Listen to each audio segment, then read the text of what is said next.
Welcome back and welcome in to Top 5 Tuesday here on Main Street Sports Today, presented by the Tennessee Orthopedic Alliance of Columbia. I'm Maurice Patton. That is not Wade Neely.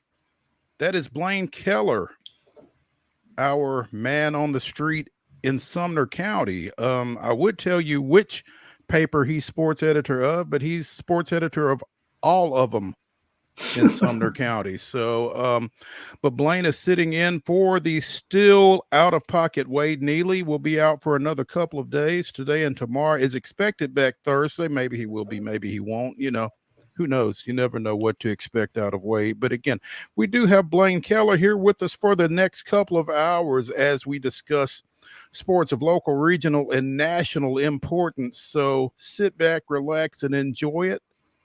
Appreciate you joining us. Blane, appreciate you joining us. Good afternoon. Yeah, on behalf of the three papers that I cover out here in Sumner County, and if you count a fourth one with helping out Terry McCormick with our Titan coverage throughout the season. I stay busy this time of year, but glad to find a block in my schedule to come on to Main Street Sports Today. Well, we are glad that you were able to find a little downtime and do that as well. Yeah, because nobody wants to listen to me by myself for 2 hours. I'm no Colin Cowherd. So at any rate, fall break. Are you getting some time down for that? Yeah, I actually got a plan to go to a wedding this weekend in Ohio that just so happened to line up with Sumner County's fall break. Got some postseason girls soccer, some postseason girls volleyball that are happening still throughout the week. But the only game I've got on tap for football is in Henry County. So it was either drive 2 hours west or drive a couple hours north and head out to Ohio for a couple of days. So excited to take that route. There you go. Instead of heading out to Paris. Awesome. Well, it sounds good. That sounds like a good call on your part, and maybe getting away for a weekend, because I just did so this past weekend. So yeah, that's a good call. Enjoy your wedding, not your wedding. Not my wedding. No, you've already done that. Yeah, already did that myself. So you've already done that. Been there, done that. That's going to be an ongoing theme as this week progresses. If you're watching, pay attention to someone's left hand when they get back as well. So yeah, we will talk more about that later. But yeah, in our second hour today, we will be joined, as we typically are on Tuesday, by the Blue Raider voice, Chip Walters, telling us about all things MTSU. Looking forward to visiting with him. I assume that he is not still at the beach as he was last week, taking part in some great seafood and some R&R down there. But we will have Chip at the top of the 3 o'clock hour. In our next segment, we will be joined by Kevin Ingram from the Vanderbilt Radio Network. I feel like he's got some intriguing stuff to talk about from this past weekend. In case you didn't hear, the Commodores beat the #1 team in the country Saturday, knocking off visiting Alabama 40-35, and we will get more into it again, in case you've not heard, all the significance of that, as I'm sure Blane, who just kind of threw up the VU for you there, can give you a lot of that as well. So should be an intriguing segment there when we get INGRAM on with us here in the 220 segment after this. We'll be talking some baseball as the postseason continues, both without Blane's Rangers and without my Braves. He had a little bit longer to get used to the idea of his team not getting in, but regardless, a little bit more acceptance. Yeah, it had time to settle in for you. It really had time to settle in for me as well. So, but yeah, we'll talk a little postseason baseball. We'll talk about a managerial hiring as well that I'm pretty excited about, as excited as I could be for a team that I don't necessarily root for, because a good guy is back in the game. And another baseball death, man. one of the guys that I grew up watching. Blane may not be as familiar with this guy. I might have to school him a little bit, but so we'll be talking about some of that during the third segment of the show, and we will also reach into the grab bag. We'll talk a little WNBA. There's a big ball game tonight. Talk a little Monday Night Football, a little bit more college football. Get you caught up on some stuff. So looking forward to all of that. And again, it is Top 5 Tuesday. In the final segment of the show, Blane and I will give you our top 5 30 for 30 ESPN documentaries. I'm sure if you are watching or listening to this show, you're familiar with the 30 for 30 franchise. And that's not to be confused with SEC Story that shows up on the SEC network. Very similar, but different. These will be strictly 30 for 30 pieces. And like I said, Blane and I will give you our top 5 in the final segment of the show. So stick around for that. Mo, it's tough to just pick 5. It is tough to pick just 5. Yeah, but those 5 should be really good ones, though. So yeah, again, looking forward to that. Looking forward to what you come up with, because again, as is so often the case on this show, and as I often get reminded, there is a generation gap at work here, and so there's it'll be. I grew up with some of them. I mean, I've watched a fair bit in my youth. Yeah, still in my youth, maybe. I don't know. Yeah, there you go. So we'll see what it looks like here again in the final segment, but that's what we're looking like here for the next hour and 53 minutes. So let's go ahead and get started with things by taking a look at yesterday's results and today's schedule on the rundown. This is the rundown. Today's rundown is brought to you by Zion Christian Academy. ZCA offers a faith-based and Christ-centered education in Murray County. Give them a call, 931-388-5831, or visit zioneagles.org. Schedule your appointment today. Zion Christian Academy, prepared for college, equipped for purpose. Let's start with Monday's. Hang on. Let's start with Monday's volleyball scores. As Battle Creek defeated Marshall County 3-1, Murfreesboro Central defeated Battle Creek 3-0. Gallatin with a 3-0 win over Portland. It was Good Pasture in 5 sets, defeating Providence Christian 3-2. Greenbrier with a 3-2 win over Macon County. Stewart's Creek 3, Laverne 0. Lewis County 3, Mount Pleasant 0. Middle Tennessee Christian 3, Easel Harding 0. Smyrna 3, Warren County 0. White County 3, Smyrna 0. Stewart's Creek with a 3-1 win over Wilson Central, and Summertown defeated Hampshire 3-0. Yeah, those that are interested in our Sumner County coverage, obviously paying a lot of attention to that Gallatin-Portland score. That District 12 AAA volleyball tournament continues tonight. Mo will get to that in a second. Girls soccer scores. Cookeville winning 2-1 against Smyrna. Cumberland County 5, Watertown 2. Lebanon blanks Laverne 4-0. Page wins 1-0 over Franklin. That's a big win for the Patriots. And Harpeth Hall continuing its run in Division II AA, the 5-0 win against University School of Nashville. Looking at the MLB scores, former Main Street Prep staffer Brady McAtamney got a big kick out of this one. No Detroit doubt. evening the series with Cleveland 1-1, a 3-0 win. 9th inning blast by Kerry Carpenter. Kerry Bonds, Jesus was a Kerry Carpenter, is what he typically sends me when Kerry Carpenter gets a big hit. Typically against my Rangers, I get that text, but I got to send that back to him last night. And the other AL Divisional Series game tied at 1-1 now. Kansas City winning 4-2 against the Yankees. My Mavericks fell 121-116 against the Grizzlies in preseason action. And then Monday Night Football, Kansas City doubling up on New Orleans. That final score, 26-13. Volleyball action this evening. Well, volleyball action right now. Cookeville is playing Stewart's Creek. That was a 2:00 start there, followed by White County and Lebanon at 4. At 6:00, Tullahoma travels to Columbia Central. Also at 6, FC Boyd Christian is at Zion Christian. And at 7, Murfreesboro Central Magnet is at,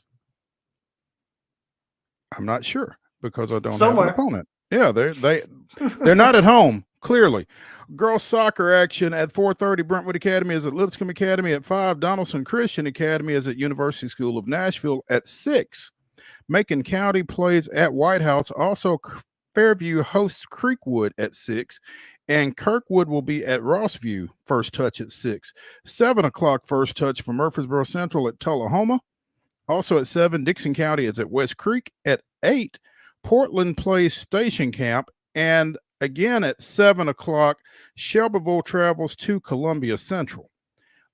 WNBA action, as we mentioned, game 5 of the WNBA semifinal between Connecticut and host Minnesota. You can see it at 7:00 on ESPN2. The winner will take on the New York Liberty in the WNBA finals. Ladies and gentlemen, that is your rundown.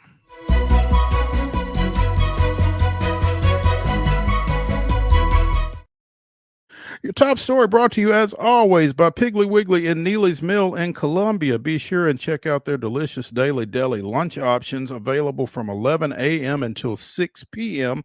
Also, their hand-cut meats and everything is cost plus 10% at the cash register. Piggly Wiggly, Neely's Mill, Columbia, bringing you today's top story. And if you had the New York Jets as the team that would make the first coach firing in the National Football League in 2014, then winner chicken dinner, because Robert Saleh is no longer employed by that AFC East team as of this morning.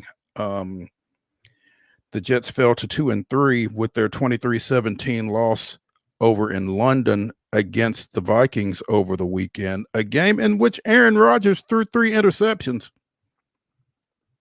But I don't know. Maybe it was the loss to Sam Darnold and the Minnesota Vikings. That's former Jets quarterback Sam Darnold, the Jets' number 3 pick overall. I'm not sure. I'm not sure why 2-3 is necessarily basis for firing a guy. Maybe it's not 2-3. Maybe it's 20-36 overall. I don't know, but if someone was going to get fired in the National Football League this week, I would not have thought it would be Robert Saleh. No, and I honestly feel that this might be a move by the Jets from a 30,000-foot view, right? Mm-hmm. From all the way in Nashville viewing it. Is it a chance for them to bring on someone, to have someone lead the team that could maybe suit their talents and their traits more toward what Aaron Rodgers can do? Is it a desperation move to try to bring in some juice and some fire with all the expectations that the Jets kind of have this year? I don't know, but here's my thing.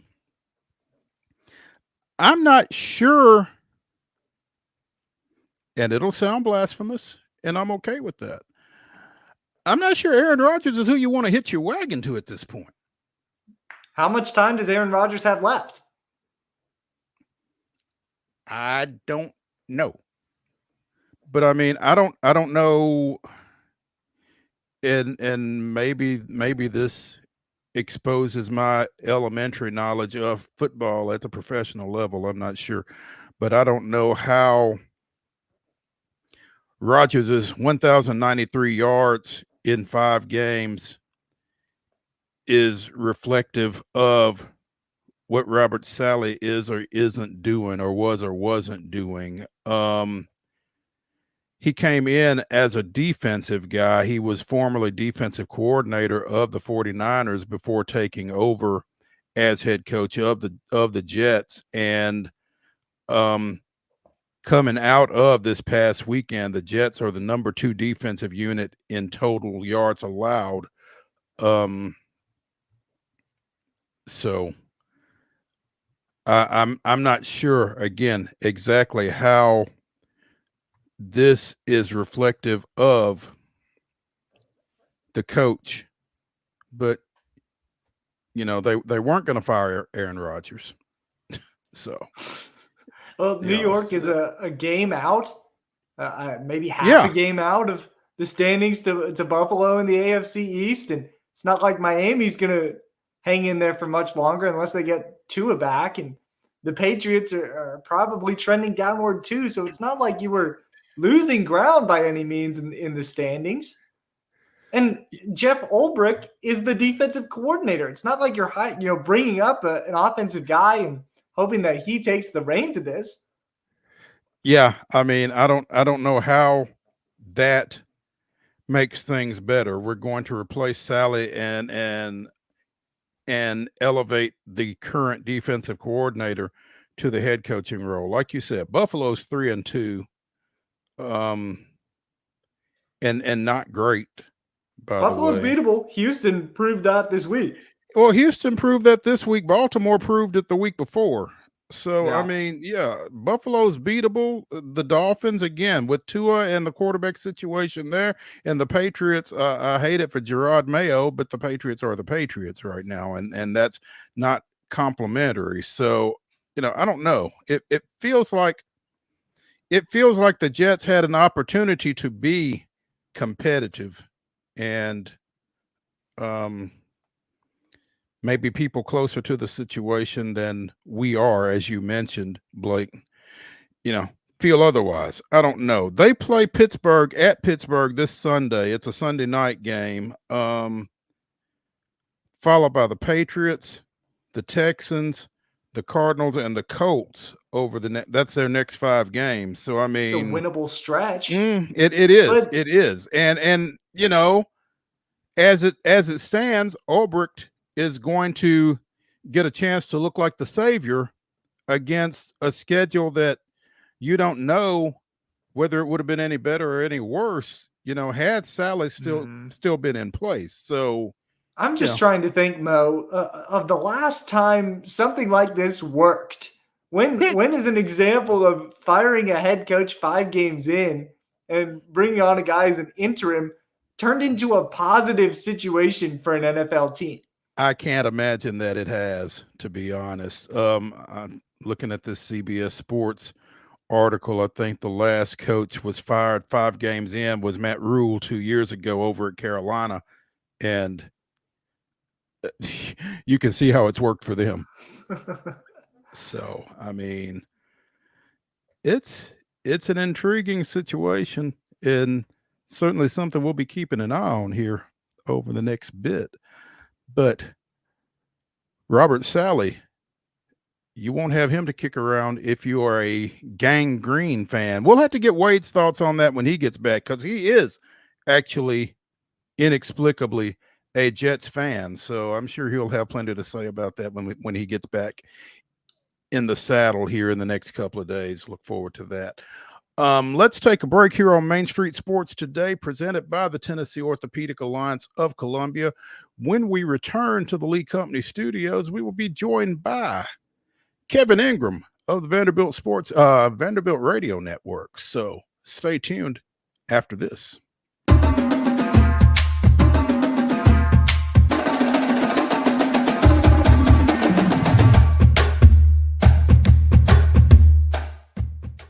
Whether you're an athlete or a weekend warrior, when it comes to your performance, don't settle for anything less than excellence.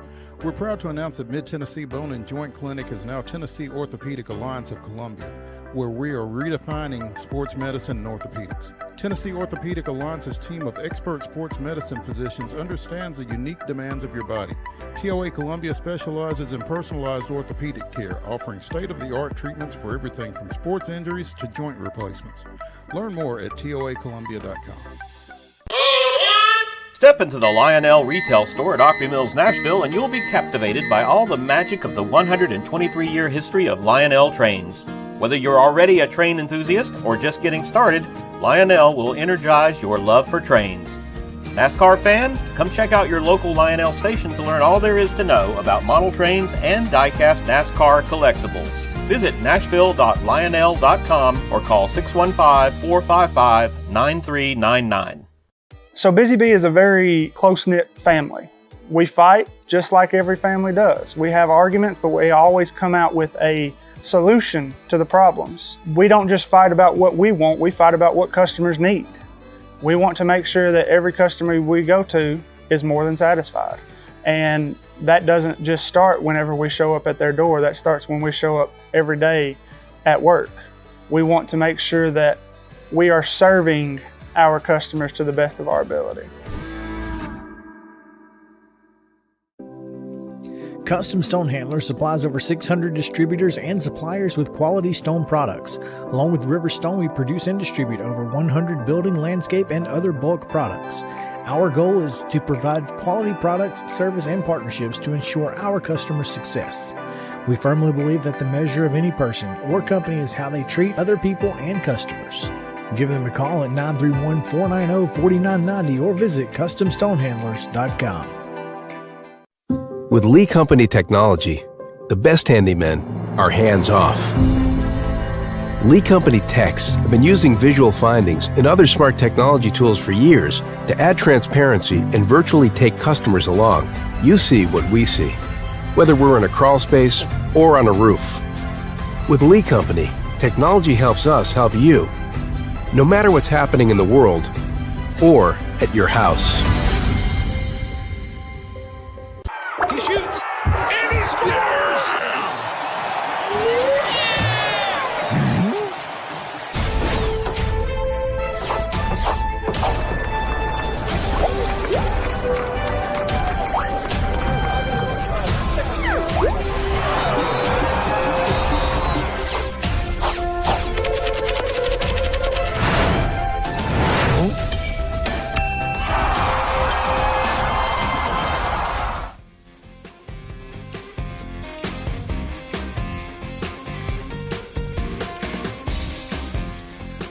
Top 5 Tuesday continues here on Main Street Sports Today, presented by the Tennessee Orthopedic Alliance of Columbia. I'm Maurice Patton. That's Blane Keller sitting in for Wade Neely. And we are now joined by Kevin Ingram of the Vanderbilt Radio Network. INGRAM, as his as his Twitter account kind of reads, K Ingram, INGRAM. We like to have fun with that. We have had some fun with that. But Kevin, appreciate you taking some time with us, man. And you know, you've been doing this for a pretty good while. Not speaking to your age necessarily. You've just been around this town for a while. Where does Saturday rank in terms of just professional assignments that you've had? Yeah, Mo, I appreciate you agreeing to use my logo. I wasn't coming on if I couldn't get my logo on the same page. Man, it's great to be with you guys.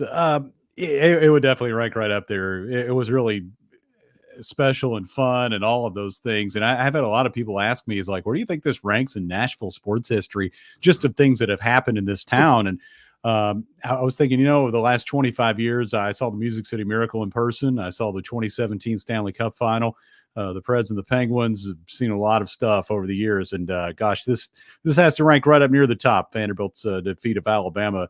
It's one of those things, for everybody on the outside and probably a lot of folks around town, it just sort of came out of nowhere. You don't know how these games are ever going to go. And there's probably not tons of national attention on this game.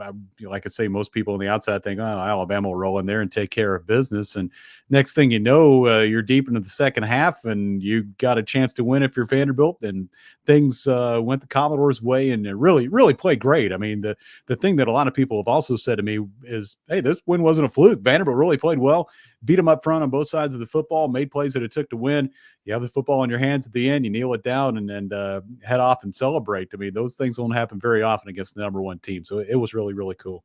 Yeah, Vanderbilt led this thing from start to finish. I mean, they scored on their opening drive and then they got a pick six and all of a sudden they're up 13-0. And, for a lot of people who have followed Vanderbilt athletics and Vanderbilt football for a long time, and probably for some Alabama folks as well, it's like, okay, when's the other shoe going to fall?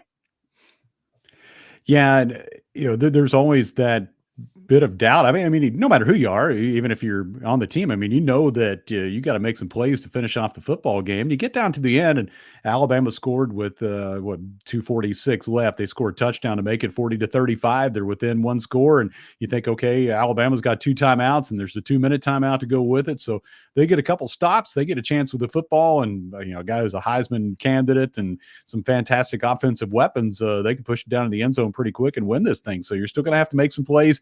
You're going to have to get a couple first downs and make them use their timeouts, and Vanderbilt was able to do all the above. And it was pretty remarkable to watch. And Vanderbilt a couple times in that second half made big plays when they needed to, and it looked like Alabama had some momentum.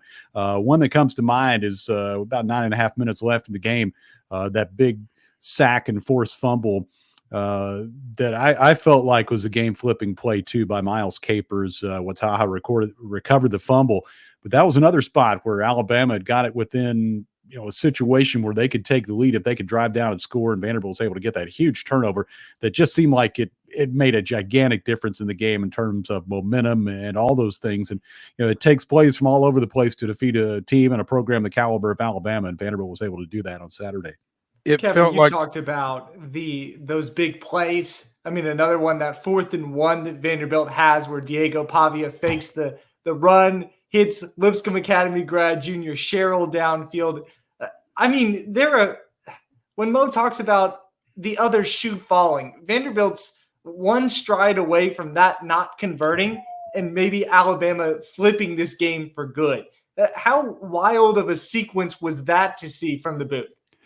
Yeah, it really was. I mean, there was a play, either a play or two before that, where Junior had a chance to make a catch and couldn't come up with it. Then, Diego, he drops back, and you probably had some options, but he buys himself a little bit of time, and then he threw a ball, with just the right amount of arc on it to where Junior could run under it. And it was a great play, both ends. The throw by Diego and the catch by Sherrill. 36 yards for a touchdown on 4th and 1. I had people text me at the time. I was like, what's going on here? They're like, this stuff, did that really just happen? But it was a gigantic play in the game, late third quarter. At that point, it made it 30-21. So again, made it a 2-score game. And Vanderbilt a couple different times was able to come up with big plays like that. The kicking of Brock Taylor was really big, made that 33-yarder with 10.5 minutes left. And then the big touchdown with 5 minutes left. We got to the fourth quarter, and I made the comment coming out of the break that, can Vanderbilt hang on right here? And Norman Jordan says that you're going to have to do more than just hang on. You're going to have to make plays. And I said, you're absolutely right. It's probably going to take another touchdown for Vanderbilt to win this football game. And that was certainly the case. And the Diego Pavia to Cam Johnson 6-yard play was really big with about 5 minutes left in the game. Kevin, when it was announced that Diego Pavia was coming here from New Mexico State, and the thing that everybody was talking about was he just went down to Auburn and beat Auburn.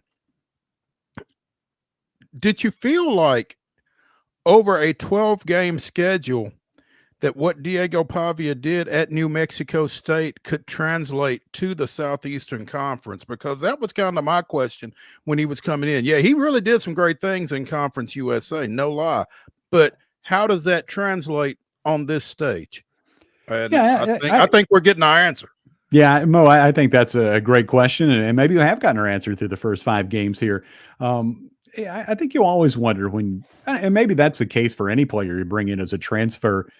What are you getting? How will he transfer, or how will he connect with your program, and how is he going to perform and relate to his teammates and all those things? And I think for Diego, part of it is the comfort level of having coaches that he's worked with before. You have Tim Beck, the offensive coordinator. You have Jerry Kill, who's the head coach at New Mexico State. Both those guys are here.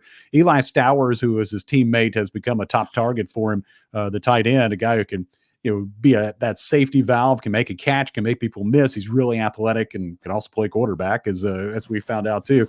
But for Diego, I think that comfort level of having people here that he knows and has worked with before. But I think just his personality too, and the guy's just a winner, and he's tough, and he's not very big. I mean, he's probably not any bigger than me, and he was out there just delivering hits and taking hits and mixing it up with people. And we were out there for the coin toss on Saturday, and Alabama calls the toss, and it's Jalen Milroe for Alabama and a couple of their captains and our captains, including Diego Pavi. And all of a sudden, all this jawing starts, and I'm holding my microphone in there, listening to the referee's instructions, and I'm like, okay, well, do I need to maybe back up a step or two here? And the referee tells the guys hey, let's settle it down here. We don't need all of this, before the coin toss. And I was also thinking at the times maybe hey, let's not poke the bear too much right here. You want to be tough and stand up to it, but hey, let's get the coin toss done and go play some football. And after that, Bama won the toss. Vanderbilt got the ball, went down and took 6 minutes off the clock and scored a touchdown. And it felt like that was a really big tone setter for the game. I know it's early on, it's the first drive of the game, but for a Vanderbilt team that wants to shorten up the game and win the time of possession, to do that and to hold the ball for 42 minutes was really big. And Diego Pavi was, to back to your original question, he was right in the middle of all of it. He's fit in great. His teammates seem to have fun playing with him, and his family's a trip to see the family that makes it in here. I think he said he had 68 people here from New Mexico on Saturday to watch the Vandy Alabama game. So it's been fun. I think I saw that they had rolled up in a Jeep pregame, a bunch of Diego's family, and they had their own specific part of the tailgate. I mean, you've been around college athletes, professional athletes across your career. It just means more whenever you have your family in attendance. I don't know if that played a factor in him wanting to beat Alabama. I'm sure he wanted to do that anyway, but to do that with his family in attendance must have been special. Yeah, I think it did. And I think it meant a lot to him. And he said as much after the game. He said, having all those people there, and they sit right behind the bench and he can hear them. And he said it's, like having his own cheering section. He said it really made him feel like he was back at home playing in the backyard, having all those people around and hollering and rooting for him. So, I didn't know about the tailgate. That's pretty interesting. Gosh. There's so much to unpack from that game on Saturday before and afterward. But his family's been really entertaining to see, and just how he connects with them and how much they enjoy that moment after the game on Saturday.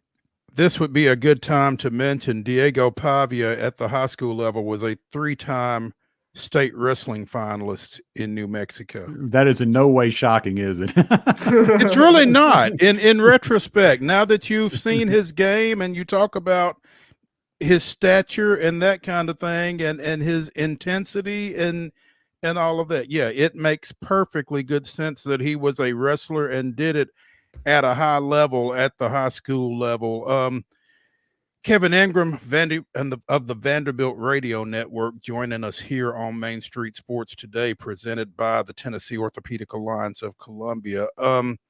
Obviously, Kevin, when you get your first win in 24 games, I guess your first win in 40 years over a team, your first win in 60 games against an Associated Press top 5 team, to the victors belong the spoils. 4 Vanderbilt players received SEC weekly recognition this week, including the aforementioned Diego Pavia, as well as Brock Taylor, the SEC Special Teams Co-Player of the Week, Gunnar Hansen, the Co-Offensive Lineman of the Week, and Miles Capers, the Co-Defensive Lineman of the Week. There are 9 Southeastern Conference Players of the Week this week, and I don't want to go off on that tangent, but the SEC recognizes an offensive, a defensive, a special teams,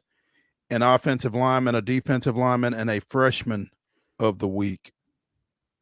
I was hoping I might win sideline report of the week, but I didn't see that one on there anyway. Just hang on, or just call yourself that and make somebody prove that you weren't. Right. Yeah, they don't ever know the difference, will they? They won't. I mean, clearly, as many as they name. But I mean, I'm Kevin. I'm co-sideline reporter of the week in the Southeastern Conference. You could really sell that one. But Vanderbilt was also the Cheez-It Football Writers Association of America's National Team of the Week, and they've won it twice previously following their win over Virginia Tech. Which brings up my next question, Kevin. Is it about Cheez-Its? And it is not about Cheez-Its. It is about Vanderbilt. I mean, obviously this win over Alabama is a quality win. It's a fantastic win. It's a historical win. But how much talk is there about this team could be 5-0? This team should be 5-0 or at minimum 4-1. I mean, how much tougher does this win make the Georgia State loss and the Missouri loss? Yeah, Mo, that is a really good question because I'm not going to lie, I've thought about that myself. I mean, the game at Georgia State, especially, you're coming off the big win over Virginia Tech in overtime, and then took care of business against Alcorn State the week after that, and you go down to Atlanta and play Georgia State, and it's at the old Turner Field, and there wasn't not a ton of atmosphere for the game, and Vanderbilt just was really kind of flat, just didn't play very well, and fell behind and played from behind the whole night, made a lot of mistakes and penalties and turnovers and all those things, but then came back in the fourth quarter, took the lead with about a minute left, and thinking, okay, for everything that's happened, you're going to escape and win this game. And then Georgia State drives right down and scores a touchdown. And receiver made a great play and nice throw, nice catch. And you're walking out there trying to figure out what happened. The following week went to Missouri and had a great chance to win that game. And, that's a good team. You're playing on the road, SEC team at the time, ranked number 7. And you go to overtime, 2 overtimes. And, you think about those 2 games. Vanderbilt led in overtime at Missouri and led with a minute left at Georgia State and lost both football games. And you can definitely look at those and say a couple of things go a different way, and you're 5-0 and you're probably ranked in the teens, and maybe you have a whole different outlook on your season. You can also look at it and say, well, the Virginia Tech game could have gone the other way, or this Alabama game maybe could have gone the other way. I mean, there are those things I always think in some ways even out. But there's the Georgia State game, I think, will be one that probably a big portion of the fan base, and I don't know, same for me. I would look at it and say, man, could have gotten that one. You're sitting there at 4-1, and a bowl eligibility looks a whole lot more in reach. But got a lot of season left. The Alabama game gives you a lot of confidence. You never know what's going to happen or how the teams are going to be or what your opponent's going to be like as you head down the stretch of the SEC season with still 7 more games to play. 7 more games to play starting this weekend at Lexington, which has never been a great amount of fun for Vanderbilt. But, yeah, again, for this up and down, the way everything has gone, you almost have to beat this Kentucky team, right? I mean, or else it's just more fizzle. Yeah, you would definitely want to capitalize on the momentum that you got from the Alabama game and use that confidence. And it'll be interesting to see once we get to the end of the week what kind of week of practice it's been in total, because I felt like going into that Alabama game, the coaches were as pleased with the practice last week and coming out of the open week than maybe any time the whole season. They were not pleased with the week of practice going into the Georgia State game. And I think they, kind of had a feeling that might be a tough one that particular Saturday. But you don't want to go up there and make a bunch of mistakes and commit a bunch of penalties, get back to doing that and turn the football over and all those things. I was joking the other day, you're going up to horse country. This is going to be a whole lot more of a slugfest than maybe a thoroughbred race. I have a feeling on Saturday. You got 2 teams that have really good defenses. And it's going to be a game about controlling the football and time of possession and all those things. But I think it'll be a really interesting game on Saturday night. And you got a Kentucky team they're also coming off a huge win, but that was 2 weeks ago. They had an open date this past week after they went to Ole Miss and won. I mean, that was a very unexpected win too, as they went down there and knocked off a top 10 team on the road. So I think this is a pretty intriguing matchup coming up on Saturday night. Kevin Ingram of the Vanderbilt Radio Network joining us here on Main Street Sports today. And Kevin, again, Vanderbilt sitting here at 3-2 going into this Kentucky game. You talk about bowl eligibility. You're talking about 6 victories. They've got 7 games left. And while, you don't necessarily want to get into counting wins, you kind of got to get into counting wins. After this Kentucky game, Ball State comes in here. Then you've got Texas. You're on the road at Auburn. You've got South Carolina here. You go to Baton Rouge, and you finish up against a Tennessee team that, speaking of laying eggs, just did so over at Fayetteville over the weekend. I mean, are there 3 more wins on this schedule for Vanderbilt? Or are there 2 more wins other than Ball State on this schedule for Vanderbilt? Mo, I don't even know who we're playing after this week. The only week that matters to me is Kentucky. I haven't even looked at the schedule. I'm taking them one game at a time. Spoken like a true coach speak there. Yeah, how's that for coach? I walked right into that one. My bad. You got to look at, you just got to look at all the games. You really kind of do got to go week by week because, again, you don't know what these teams are going to look like when you play them. And I think, if you're on the inside, it's funny. We talked about this a couple weeks ago on our coaches show or podcast that, if you're on the inside, you have to approach every game like you're going to win it. I mean, whether you're playing Alabama or you're playing Ball State or whoever you're playing, Texas or whatever it is. I mean, you put together the game plan. You try to figure out the schemes that you think are going to work the best for you, and you go in it with confidence thinking that we got a shot to win this football game. So that's definitely the approach for Clark Lee and his program. And I just think, I think Clark's feeling coming out of this is like, yeah, this is a gigantic win over Alabama that definitely changes the perception of our program and maybe the trajectory of our program. But there's a lot more work to be done. It's not the end point. It's just a point along the way of what your goals are and where you're trying to get. So, I think for this team, you look at it and say there's certainly plenty more wins on the schedule in the coming weeks. I like the sound of that. INGRAM, Kevin Ingram, you can find him at K Ingram Sports on Twitter or on X, however you care to refer to it. But you can also find him right here on Main Street Sports Today, presented by the Tennessee Orthopedic Alliance of Columbia. Kevin, we appreciate you taking some time, man. And again, congratulations. I know that you've been around this program so long that I feel like you deserve congratulations because there's been a lot of downs. So enjoy this up.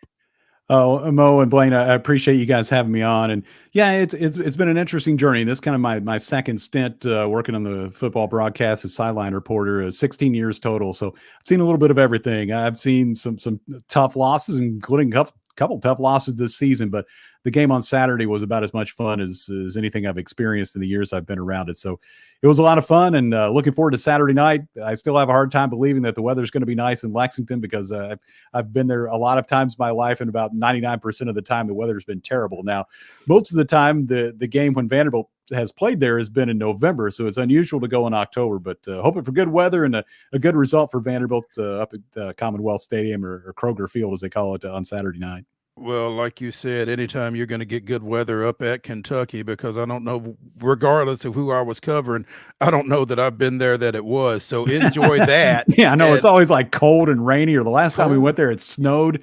It was ridiculous, but yeah, it should be supposed to be nice on Saturday. So we'll see. Well, take the other stuff just in case. You always do. Yeah. Hey, man, we appreciate you. We'll talk to you soon. All right. Anytime, fellas. Thank you. All right. Hey, when we continue here on Main Street Sports Today, presented by the Tennessee Orthopedic Alliance of Columbia, we will talk a little baseball. So stay tuned when we return to the Lee Company studios after this.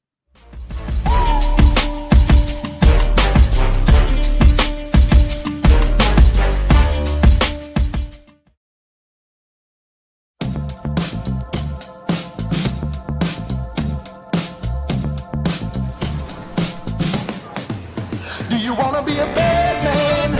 Yes, you do. Do you want to taste sweet salvation underneath the summer moon? Do you need another hand now? Yes, you do. Go see Miss Josie down on Columbus Avenue. All right, Columbus Avenue. At Delta Dental of Tennessee, we know our success begins and ends with providing superior quality service, and that includes serving those who need it most. This year, we're celebrating 25 years of giving back to the community we call home. Delta Dental, along with our Smile 180 Foundation, supports Tennessee's dental colleges and oral health education, children's hospitals, free and reduced cost dental clinics, and other like-minded charities. Here's to the next 25 plus years of ensuring healthy smiles. So Busy Bee is a very close-knit family. We fight just like every family does. We have arguments, but we always come out with a solution to the problems. We don't just fight about what we want, we fight about what customers need. We want to make sure that every customer we go to is more than satisfied. And that doesn't just start whenever we show up at their door, that starts when we show up every day at work. We want to make sure that we are serving our customers to the best of our ability.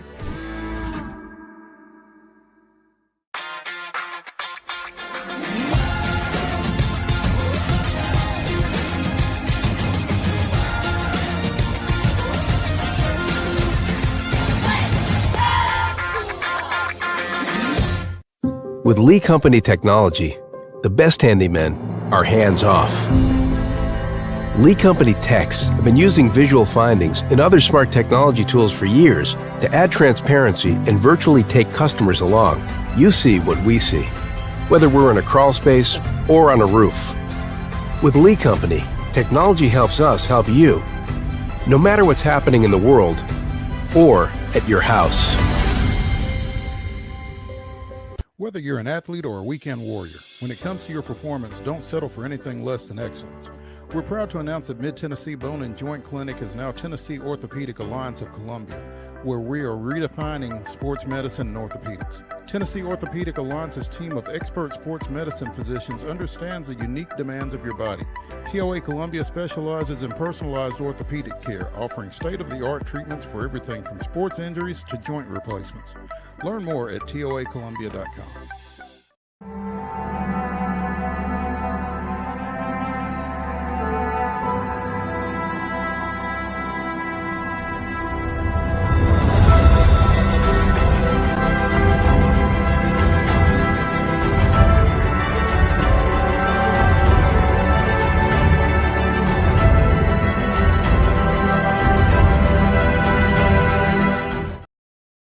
October 8th, 1999, Brian Jordan's two-run double in the top of the 12th inning was the difference as the Braves down host Houston 5-3 in Game 3 of the NLDS. It was the veteran right fielder's game as he put Atlanta on the board with a three-run homer in the sixth off starter Mike Hampton to overcome an early 2-0 deficit. The Astros scored in the seventh, but Mike Gremlinger, Russ Springer, John Rocker, and Kevin Millwood threw 5 2/3 scoreless innings to put Atlanta up 2-1 in the best-of-5 series. Yeah, that was this day in Braves history. Obviously, that will be the extent of our mention of the Atlanta Braves in this segment since, well, they got eliminated in the wild card round last week, 2-0 by San Diego. So the division series continue. As we mentioned during the rundown, Kansas City defeated the Yankees 4-2 yesterday to even that best-of-5 series at 1-1. Detroit defeated Cleveland 3-0 to even that series at 1-1. On the National League side, Philadelphia and the Mets are even at 1 apiece. Game 3 is, well, in about an hour and a half. 4:08 first pitch for the Phillies at Citi Field against the Mets. And at 8:08, the Dodgers will play at Petco against the Padres. That series is even at 1 apiece as well. So, Mo, wanted to throw this question out to you looking at the National League Division Series. A few of our co-workers, of course, David Wilson company, are big Braves fans, now trying to search for that team to root for through the postseason. Do you care about whether the Phillies or the Mets win that divisional round? I absolutely care. Well, I mean, whichever of them wins, I want them to lose as quickly as possible. So, I mean, ideally, in a perfect world, the Mets would beat the Phillies and the Padres would beat the Mets. I would be okay if it is the Dodgers, but I would prefer that it be the Padres just because the Dodgers have done the Braves some damage here in recent years as well. I mean, and I think there's something to be said for losing to, the National League champ, maybe. So, but as a Rangers fan, I am taking the approach of rooting for former Rangers on the teams that are in the postseason right now. So Detroit, Andy Ibanez, former Ranger. Okay. Kansas City, Cole Reagans, unfortunately, was a Ranger at one point, nowhere near as good as what he is now. Colby Allard, a reliever for the Phillies, one-time Brave and one-time Ranger as well. Mm-hmm. Yeah, and of course, Jurickson Profar on the Padres. So I've got a lot of ways to go. Got a lot of teams to root for. Of course, there's some on Cleveland too. You could also kind of take it back a generation. Bobby Witt Jr. is the son of former Texas Ranger Bobby Witt. Could do that as well. Missing the big one there. Somebody screaming at their television, waiting for me to bring that one out. Yeah. So, I kind of like that. I'm not sure, other than Colby Allard, I would probably have to do a little bit more research than I have done to see what other Braves there are that are still active in the postseason. Obviously, the big one is Freddie Freeman, who is dealing with that ankle injury right now for the Dodgers. But I can't bring myself to root for Freddie at this point. So, yeah, I kind of like this Padres team from the standpoint that, they've not had a lot of postseason success of late. They've never won a World Series, and they've not been on this stage in a pretty good while. And there's a lot of redemption out there. Starting with Mike Schilt, the Padres manager, who was unceremoniously dumped by St. Louis a few years back, and we see how that's worked for St. Louis since. So, I mean, I wouldn't necessarily be bothered if they won. Of the four National League teams that are remaining, they are the lesser of the four evils for me as a Braves fan, basically. So I'll probably be rooting for the American League once we get to the World Series, unless it's the Yankees. Yeah, I mean, I'm joining my dear friend Brady and his bandwagon with Detroit right now, but I wouldn't mind if Cleveland made it or if Kansas City made it from the American League side as a fan of the American League. There are former Rangers on the Yankees, but I'm not in love with them. You're never in love with the Yankees winning. I mean, there you right? go. Exactly. So that's how I'm viewing it right now. There are three teams that I'd be okay with advancing out of the American League side. There we go. Yeah.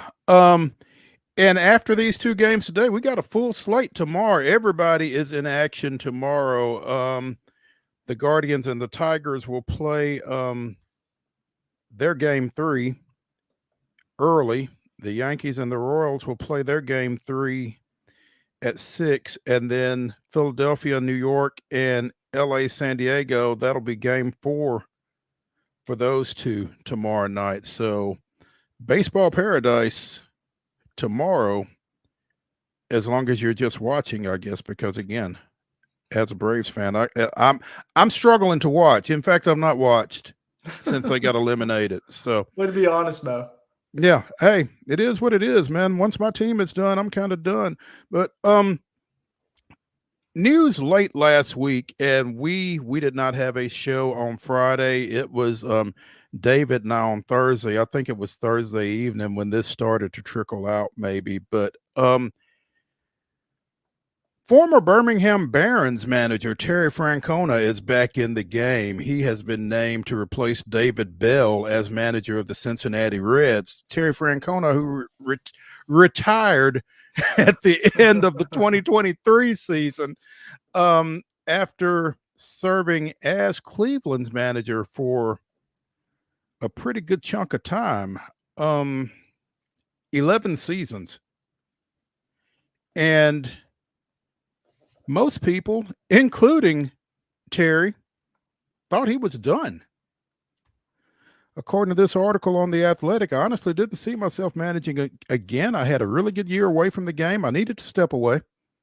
I didn't step away because I didn't love the game. I stepped away because I didn't think I was doing the job up to the caliber that I thought was necessary. Part of it was health. A lot of it was health, and it was getting in the way.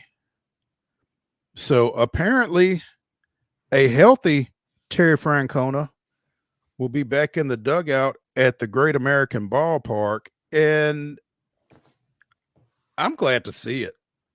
I mean, I just think he's done a good job everywhere he's been. Obviously, breaking the curse in Boston and everything else he's done as a manager. He's won nearly 2,000 games over his career. And guys like that at his age, I mean, he's 65 years old. I mean, he's still, he's got another 10 years if he wants to, probably. But guys like that, I feel like are good for the game, and looking forward as long as his return does not hurt my team. I'm glad to see him back, and that Cincinnati team, man, when you look at that roster, starting with Ellie De La Cruz and some of those other cats, that is a team that, no disrespect to David Bell, but you feel like maybe that team has underachieved a little bit. And with some of the moves that Milwaukee made over the offseason that had people on this show, including me, saying we have no idea what the Brewers are doing before they won yet another NL Central Division championship. But, you feel like Cincinnati should be in that mix. And you feel like with Francona making out the lineup, they're probably gonna be. So yeah, Mo, I like this move. It reminds me, as a Rangers fan, Bruce Bochy comes out of retirement, a veteran guy. Of course, the Rangers had a couple of veteran players, but altogether a young team at the point that Bruce Bochy took over. And a guy with that experience helped manage a bullpen that had holes and helped lead some younger players to have success, namely Evan Carter in that postseason run 2 years ago. When you've got a young roster like the Reds do, it makes sense to bring in a guy who has really probably seen it all in Major League Baseball. Absolutely. And he will benefit those young kids, like you said. So I'm looking forward to seeing what happens with Terry Francona, with the Reds here in 2025 and going forward. Last week we talked about the passing of Pete Rose at the age of 83. Well, Major League Baseball announced earlier today that Louis Tiant, former Boston Red Sox pitcher, among other, also pitched for Cleveland, began his career with Cleveland, but where I remember him from is with those 75 Boston Red Sox in that World Series against the Reds. Passed away at the age of 83. Played for 6 different teams, including, again, the Red Sox and the then Cleveland Indians. Pitched for the Twins, but also the Yankees, Pirates, and the California Angels, which is where he retired in 1982. But if you were of a certain age, you remember Tiant's windup where he would turn his back completely to the plate and then deliver the pitch. And if you were a baseball playing kid at that time, you tried it at least once and probably more than once. But he was, Reggie Jackson referred to him as the Fred Astaire of baseball. 229 career wins, a 3.30 ERA, 219 strikeout to walk ratio. I think he won, 2 ERA titles, and he was a 3-time All-Star from 68 to 82. And again, memorable as part of that 1975 Red Sox team that fell to Cincinnati in the World Series that year. But a character, but not just a character, a pretty darn good performer, and has passed away at the age of 83. Like I said, I'm not sure if you were familiar with him or not, Blane. Yeah, I appreciate the lesson there to kind of I mean, honestly, unfamiliar, but you'll have to go pull him up on YouTube. Pull him up on YouTube. I'm gonna pull up the highlight reel once we get out of here for sure. There we go. Yeah. Hour number 1 of Top 5 Tuesday here on Main Street Sports Today, presented by the Tennessee Orthopedic Alliance of Columbia, is in the books. In our final segment, Blane and I will give you our top 5 30 for 30 ESPN documentaries. But when we return to the Lee Company studios after this break, we will be joined by the Blue Raider voice, Chip Walters, who is rested and refreshed after some time off. So looking forward to catching up with him when we come back after this.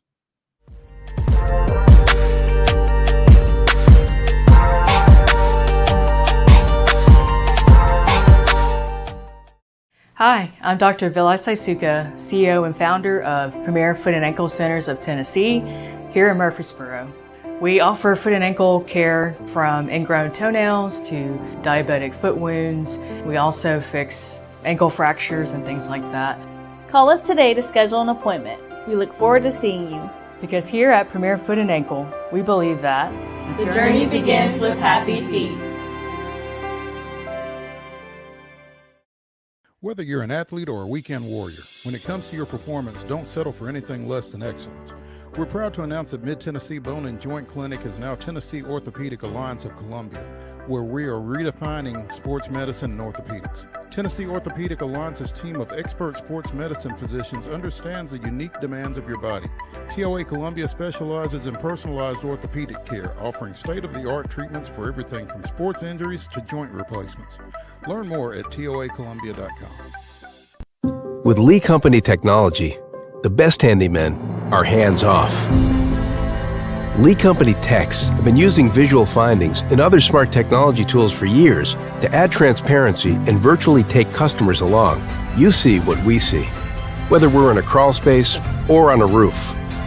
With Lee Company, technology helps us help you, no matter what's happening in the world or at your house. Jones & Lang Sporting Goods here in Columbia has been outfitting teams, officials, and anybody else from T-ball to college for 50 plus years. Be sure and check them out at 931-388-8060 or online at jonesandlang.com. Jones & Lang Sporting Goods, the look of a winner. Zion Christian Academy, zioneagles.org or 931-388-5731. You can schedule your appointment. Go tour their campus. It is beautiful over there, and you're definitely going to want to see it. Again, it's zioneagles.org. Give them a call, 931-388-5731, and schedule your tour today. So, you want to be a part of the Busy Bee team, huh? Well, how do you see yourself fitting into the organization? Oh, I get it. You want to be a weather bee.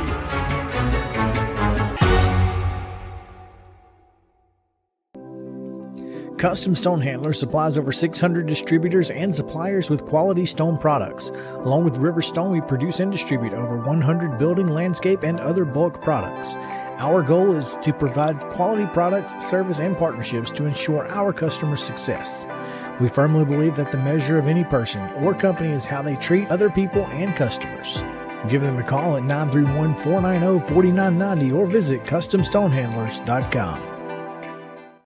Piggly Wiggly, located in Neely's Mill Shopping Center, is Columbia's locally owned and operated Cost Plus 10 grocery store dedicated to serving the community with low prices and smiling faces. Piggly Wiggly offers fresh, hand-cut meats daily as well as daily hot plate lunches from their deli counter. You're certain to see smiling faces and a helping hand when you're here at Piggly Wiggly. Come by and check out our fresh produce, high-quality meats, and more. Down home, down the street, we'll see you at the Pig.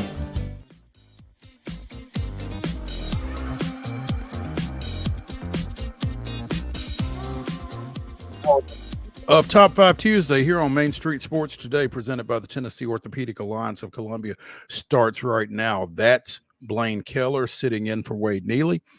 I'm Maurice Patton, and we are now joined by the Blue Raider voice, the pride of the dimple, Chip Walters, coming to us from parts unknown in his vehicle. I'm in the Woodfin lot across from Murphy Center. We're actually across from the outdoor tennis facility. This week, with a Thursday night game, the week kind of gets compressed a little bit, and the things that I normally do with the coaching staff on Thursday, when I talk to the coordinators and Coach Derek Mason, I have a little sit down with him. So today is actually our Thursday because we're playing on Thursday this week. So I just left out of there and jumped in the car and found a spot that had decent lighting and hopefully it all sounds okay too. Well, you are decently lit. Yes, you look quite photogenic as always. Well, and my silver highlights are exposed a little more with some outstanding backlighting. I probably should take some tips from you along those lines. Speaking of silver highlights, little news out of Middle Tennessee State last week as another silver-haired guy.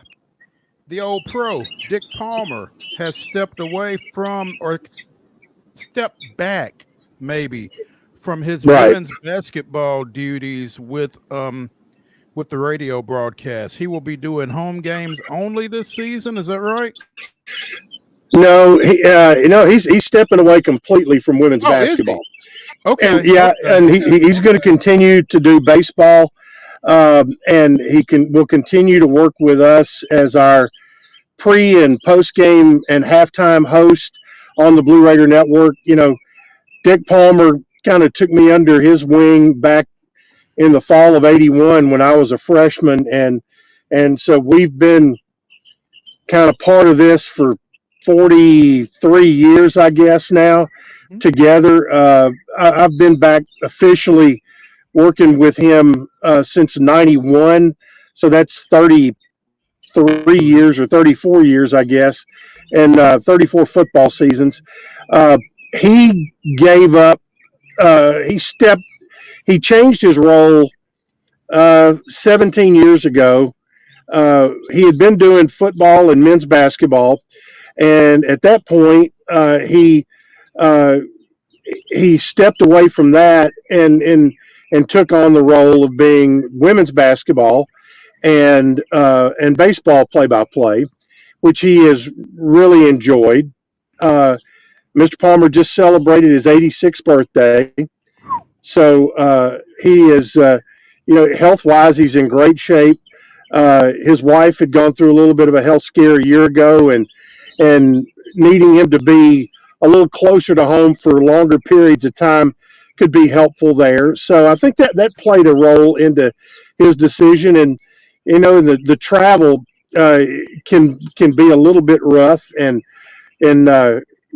I hope that I'm still getting through airports at 86, but he's baseball is one of those things like, okay, if you go on a road trip, you're there for like 3 or 4 days, and you're not having to go from San Antonio to El Paso and all of that. So that it took taken a little bit of a toll, but you think what he has seen in football and both men's and women's basketball is pretty special. His first year of doing Blue Raider men's basketball was the 1981-82 year. So his first year calling Blue Raider men's basketball after he took over for Monty Hale Sr. was the year that Middle beat Kentucky. Right. Well, you think about all those other NCAA tournament wins, NIT wins, OVC championships, and on into the Sun Belt. He has seen a lot. He called every game that Boots Donnelly ever coached except for the first 2 years. So Dick allowed Monty to call the years when Middle won 1 game and 2 games in Boots' first 2 years, and then after that it was all winning years, including the real breakthrough year, which was 40 years ago this year in 1984. And I was talking to somebody about this today. That as a matter of fact, I brought it up to Derek Mason. I said, we're playing Louisiana Tech this week. I said 40 years ago we had a heck of a game with them in the national semifinals here at Floyd Stadium, and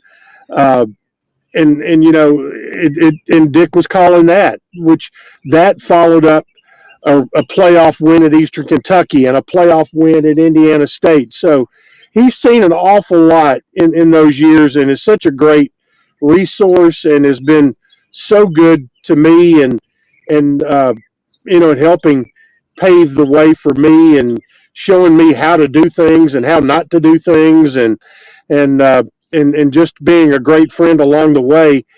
He said he is really looking forward to being a spectator and being able to watch games from the stands, and be able to see both the men and the women play this winter. Chip, As far as women's basketball goes, how is that going to be handled? Has that been determined yet? It has been determined, and I'm not at liberty to say. What I can tell you is be on the lookout at 5:30 p.m. today. It will be announced that Of course, 5:30 p.m. after we go off the air at 4. Okay. Well, what I can tell you is it will be someone who our fan base will be very familiar with, who has Middle Tennessee ties for sure, and someone I think they'll be very excited about being in that chair. And I say I never want to use the word that this person will be Dick Palmer's replacement. It will be his successor, and I think that is the proper way to go about it. But be on the lookout today at 5:30. 5:30. Scoop on Main Street Sports today. Chip wanted to ask you, Middle Tennessee football coming off the bye this week. You just got done talking with first-year coach Derek Mason. How did he approach that open date? And with your experience with Coach Stockstill, was it similar or different to how the program has embraced it in the past? Not totally different. They gave them after the Memphis game, instead of 1 day, they gave them 2 days off. And as Derek said, I'm going to let them sleep in for a couple of days. But they were very deliberate, and Coach Stock was as well, to use those 3 or 4 practices before getting into the Louisiana Tech game prep. They had different words for it. Derek calls it fundamental practices.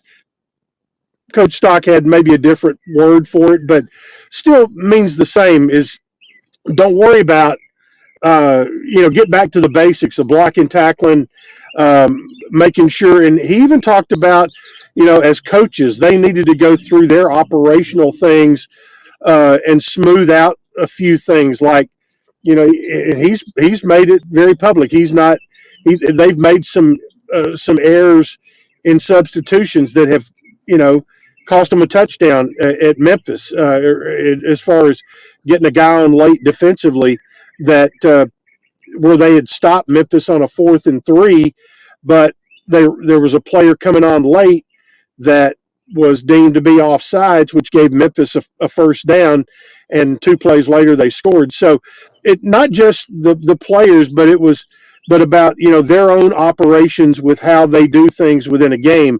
They wanted to get back to the very basics of that, make sure that they do the little things well, and to see, okay, how do we went into this season wanting to do things A through M. Do we need to back that up and only go A through F and do A through F really good, and not worry about G through M? Throw those things out because we figured out the things we do well. Let's continue to do those. So that's how they went about it. And a really good question that they kind of went back to basics for 3 days. They made a lot of progress, in particular on tackling at Memphis, I thought, and I think they feel like that they really gained a lot from going back to basics for 3 days.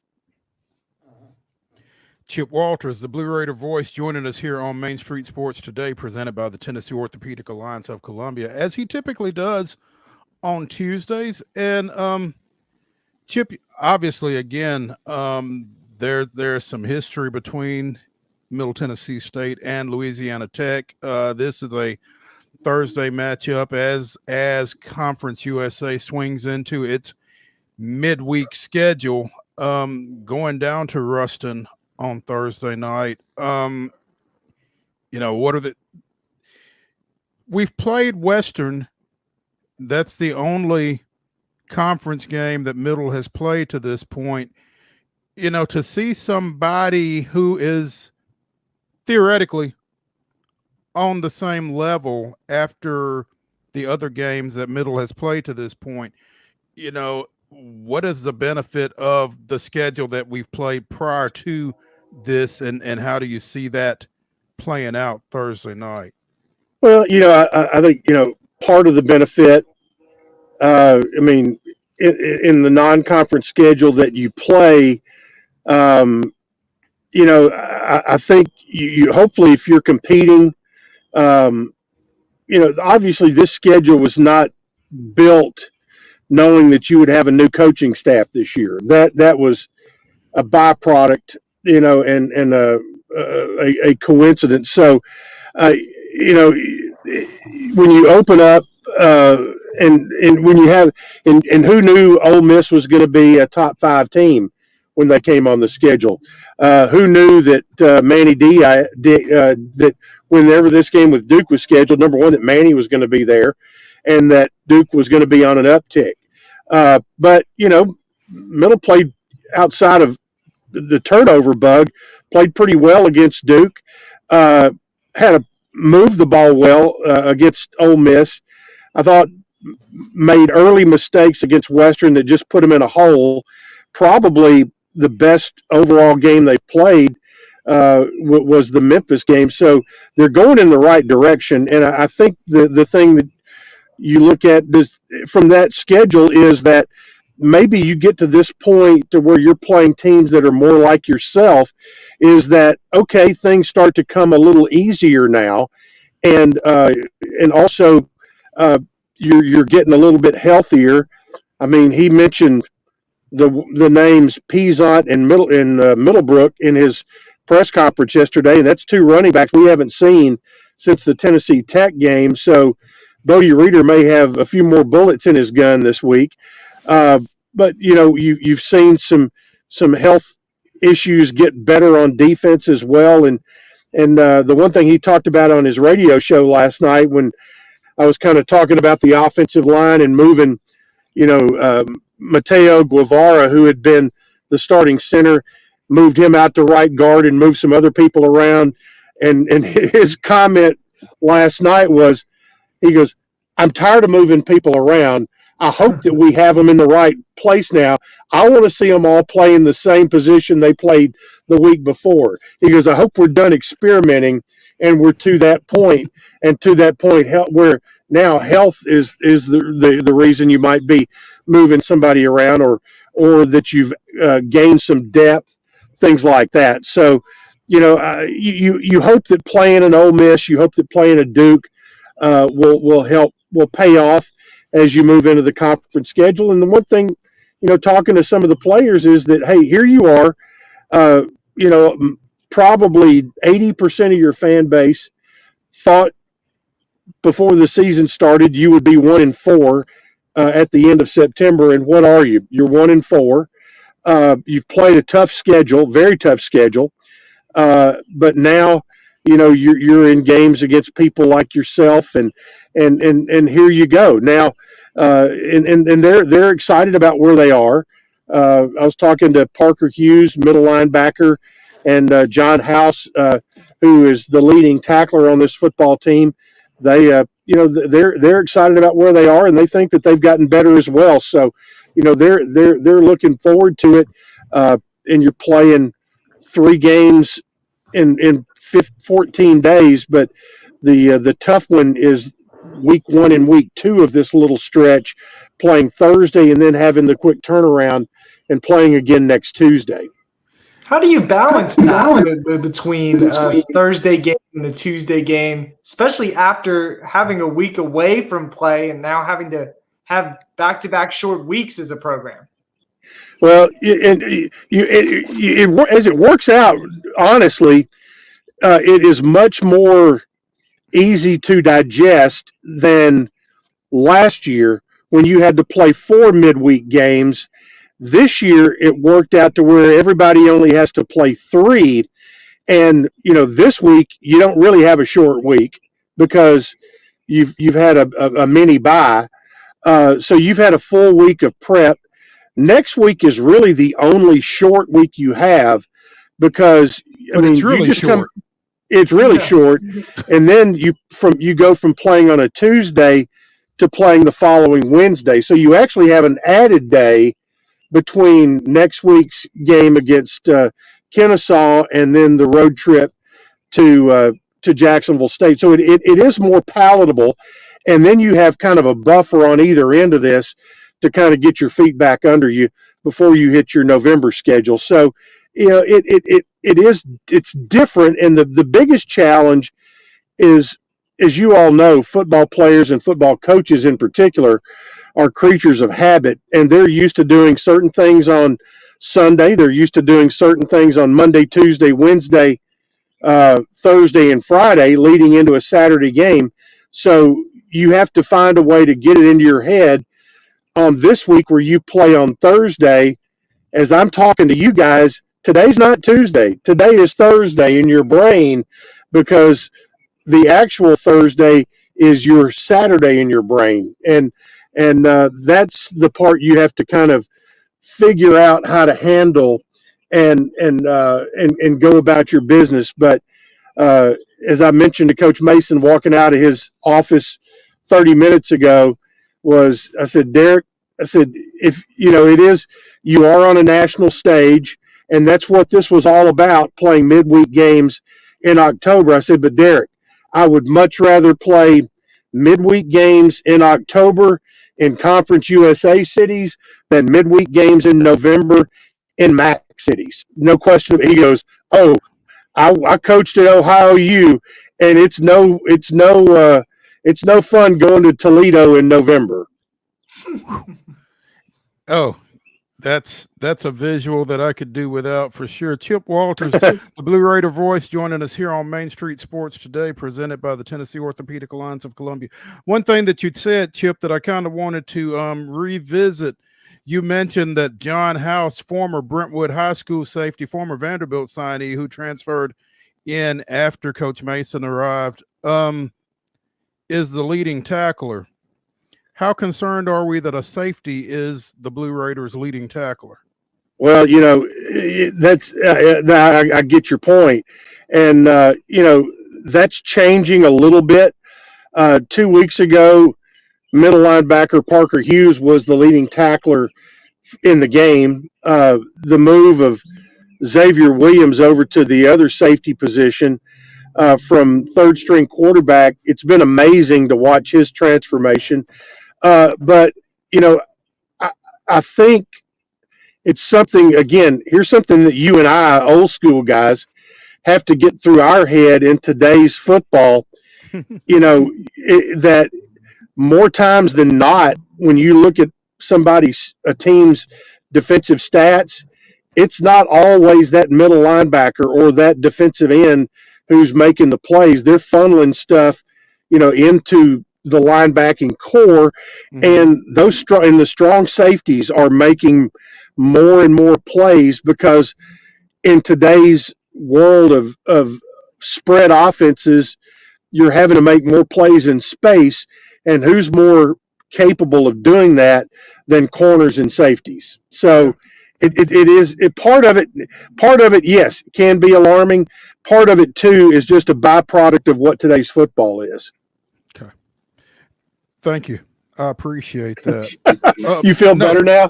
Yeah, I do feel better now. Thank you for clarifying that and bringing that point out, because that does make me feel better. Chip, the Lady Raiders have been social media rock stars here for the past little bit, thanks to the March Madness Instagram, I guess. Yes. What has been the after effect? I mean, I know Rick and Matt are relatively forward thinking, and they probably appreciate the exposure and that kind of thing, even if it might have been a little bit of a pain, and kind of ask them to kind of go out of their way to do some things. They're very accommodating. I get all that, but how do they feel about, the reception to what they've done with March Madness? Well, I think the NCAA, number one, has a pretty adept social media team to do things like this for March Madness. The great part was that all of the content that was recorded was done in a 48-hour period last week, but it's now being distributed over a 5 or 6 day period this week. So all of the heavy lifting on it came last week. Now it's all, since then it's been edited, refined, slicked up, and now it's being released throughout the week.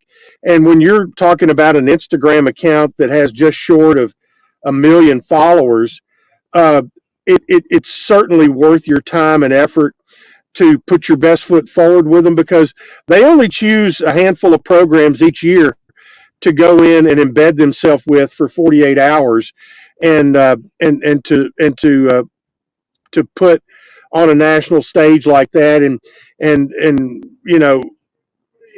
for, I don't think there was any debate in Rick Ensel's mind when it was asked, "Hey, would you mind doing this?" I think the answer, he probably answered before they finished the question. Yes, they're welcome. Come on in. You go to a practice at any given day. There's going to be 50 people, sometimes up to 100 people, fans at practice on any given weekday. So he enjoys the openness, enjoys the exposure, and enjoys the for his players to be able to interact not only with fans but with the media folks, because they know that it's going to pay off if and more likely when they are back in the March Madness picture. Chip, had a question for you going back to what you were talking about with John Howes, of course, former Vanderbilt player, Derek Mason, obviously former Vanderbilt coach. We had Kevin INGRAM on in our first segment to talk about that Vanderbilt win over Alabama. Did Derek say anything about that? I mean, just kind of catching that score over the week? I didn't even bring it up to him. I figured if he wanted to talk about it, he would say something about it. I did ask John last night during a commercial break. I had him on our radio show last night, and I said, "Hey, did you go to Nashville on Saturday?" He goes, "Nah." He goes, that was, said, "I'm happy for him." He goes, "Just that was a different part of my life."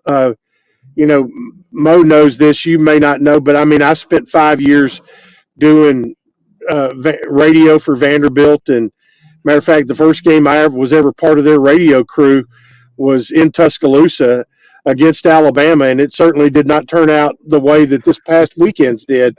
But I saw a few nice wins. One against LSU and a Bill Arnsparger coach team during those days when Watson was coaching. But it was something else. And interestingly enough, we faced Diego Pavia last year at New Mexico State, and he was hell on everybody in Conference USA last year. There's no question about it. We could have told you then, this cat's good. And not only did that New Mexico State team have him, the running back at Duke, Star Thomas, who scored a couple of touchdowns against Middle this year and is tearing up the ACC this year. He was on that same New Mexico State team with Pavia, and everybody was like, had their mouths open. Oh, this guy's unbelievable, and all. So we could have told you that. And it's always kind of interesting, and I'm probably going to get in trouble for this. It's that the Power Fours love to look down their nose at the Group of Fives and all of that until it's time to come steal their players, and then they talk about how good they were. So Diego Pavia, he's not good just now at Vanderbilt. He was good last year at New Mexico State. Let me ask you this, Chip, because this has kind of been, or this was my concern or my thought, and I said this when we had Kevin on earlier in the show.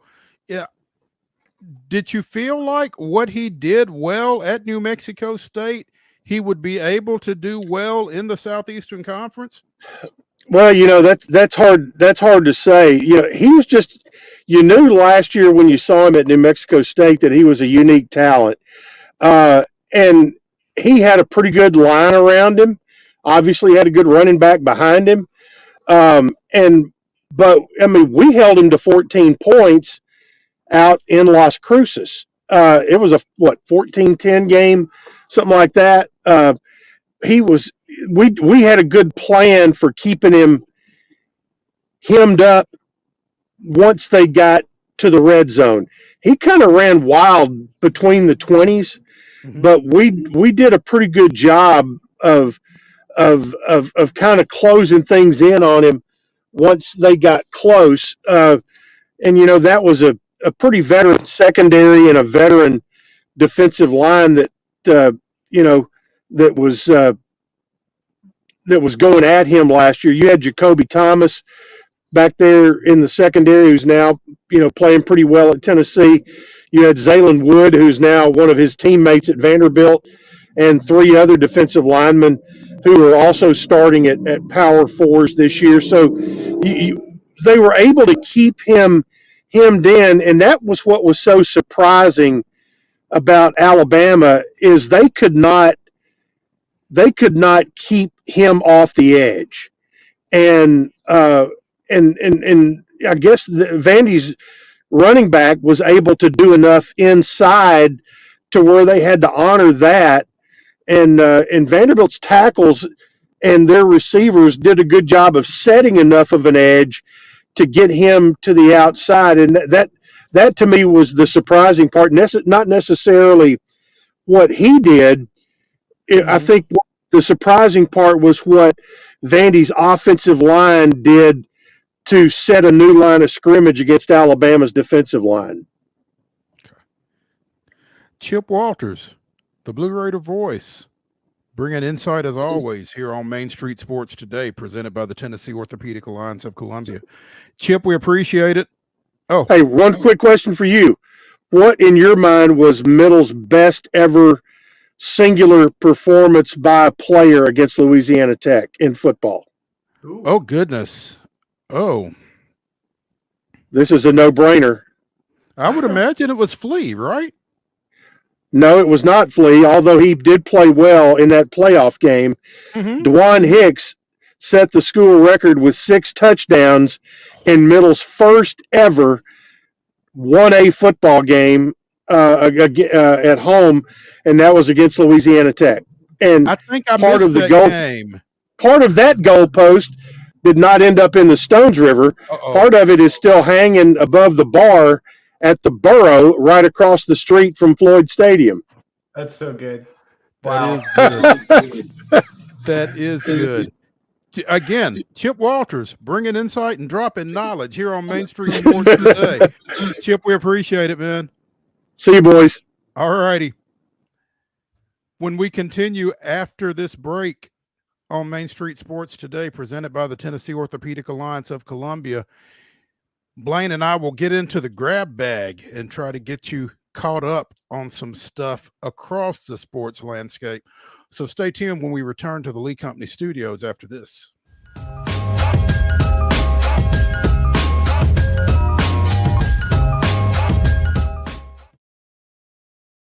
Hi, I'm Riley, a certified physician associate here at Premier Foot and Ankle Centers of Tennessee.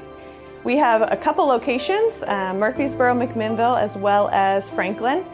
We treat people of all ages. We're excited to get you back on your feet and hope we can help you today.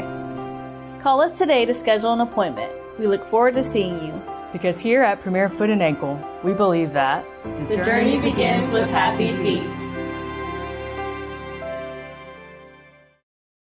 He shoots, and he scores!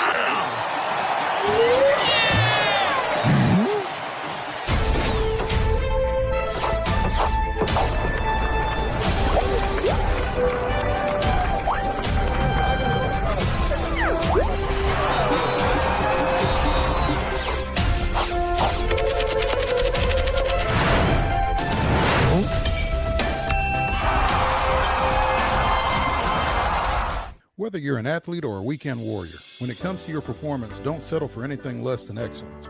We're proud to announce that Mid-Tennessee Bone and Joint Clinic is now Tennessee Orthopedic Alliance of Columbia, where we are redefining sports medicine and orthopedics. Tennessee Orthopedic Alliance's team of expert sports medicine physicians understands the unique demands of your body.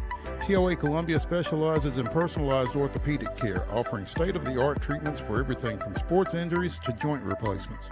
Learn more at toacolumbia.com. With Lee Company technology, the best handymen are hands-off. Lee Company techs have been using visual findings and other smart technology tools for years to add transparency and virtually take customers along.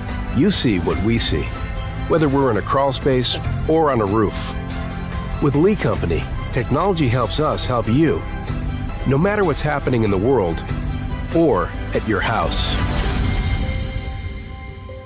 Jones & Lang Sporting Goods here in Columbia has been outfitting teams, officials, and anybody else from T-ball to college for 50 plus years. Be sure and check them out at 931-388-8060 or online at jonesandlang.com. Jones & Lang Sporting Goods, the look of a winner. Zion Christian Academy, zioneagles.org or 931-388-5731. You can schedule your appointment. Go tour their campus. It is beautiful over there, and you're definitely going to want to see it. Again, it's zioneagles.org. Give them a call, 931-388-5731, and schedule your tour today. Piggly Wiggly, located in Neely's Mill Shopping Center, is Columbia's locally owned and operated Cost Plus 10 grocery store dedicated to serving the community with low prices and smiling faces. Piggly Wiggly offers fresh, hand-cut meats daily as well as daily hot plate lunches from their deli counter. You're certain to see smiling faces and a helping hand when you're here at Piggly Wiggly. Come by and check out our fresh produce, high-quality meats, and more. Down home, down the street, we'll see you at the Pig.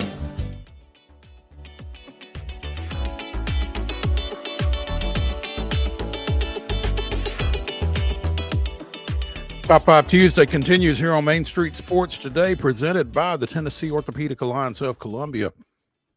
That's Blane Keller. I'm Maurice Patton.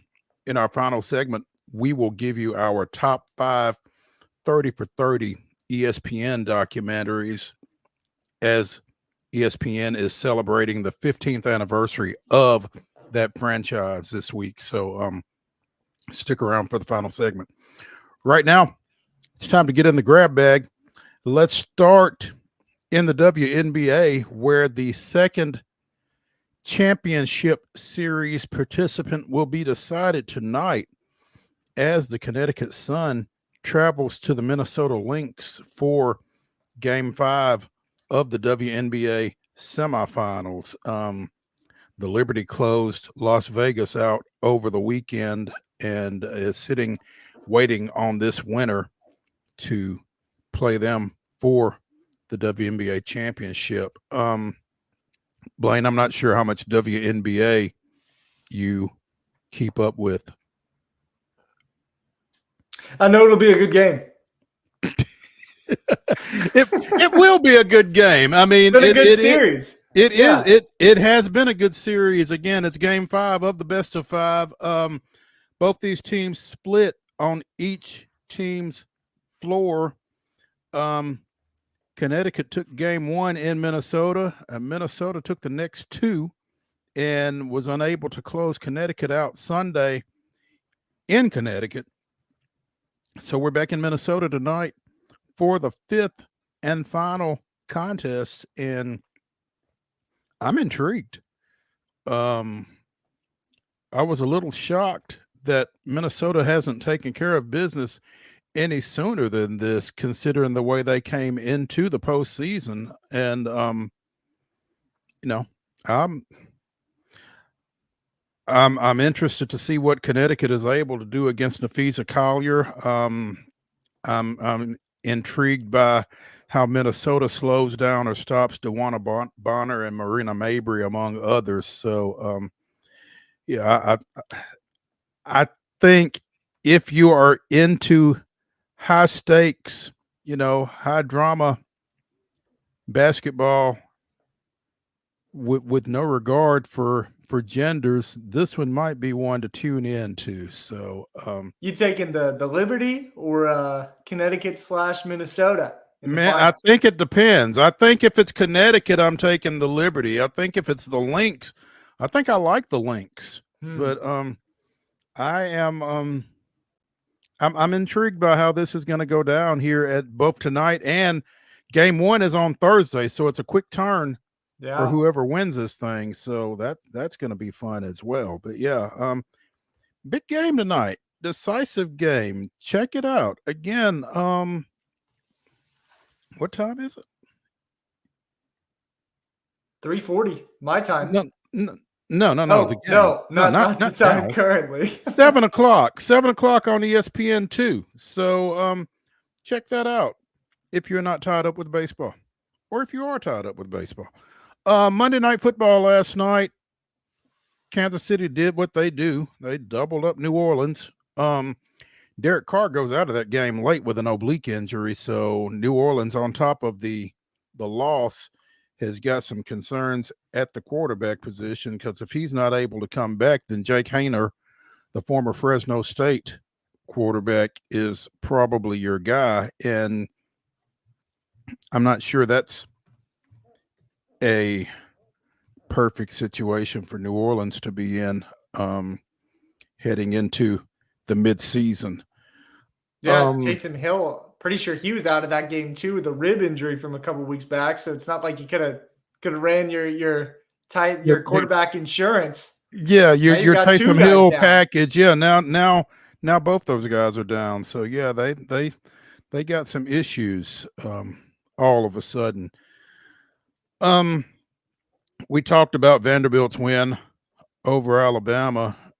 We should probably talk about Arkansas's win over Tennessee, because that was 2 of the 6 unranked teams that beat teams ranked 18th or higher this weekend. Crazy weekend of college football. And, obviously I didn't see all of them, but Tennessee, Chip, I'm sorry, Kevin talked about Vanderbilt maybe being a little flat against Georgia State a few weeks ago. I don't know if Tennessee was flat against Arkansas. I don't know how you could be, but I'm not sure if they were flat. I'm not sure if Arkansas was better than we thought they were. I'm not sure if Tennessee just didn't execute, but they did not look very good. They didn't look, obviously they only scored 14 points. They didn't look nearly as explosive as they have been. It didn't look like they were trying to push the ball down the field the way we've seen them. And maybe that was because of Arkansas's defensive front. I'm not sure. But I'm a little shocked, really, that Tennessee only dropped 4 spots in the Associated Press top 25 after that loss, from 4 to 8. I kind of anticipated them maybe falling a little farther than that.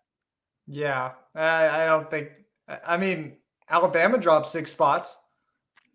Well, yeah, and maybe that's because folks regarded Arkansas a little bit better, more than they did Vanderbilt. I'm not sure, but yeah, it suddenly makes this Florida game at Neyland this weekend really interesting.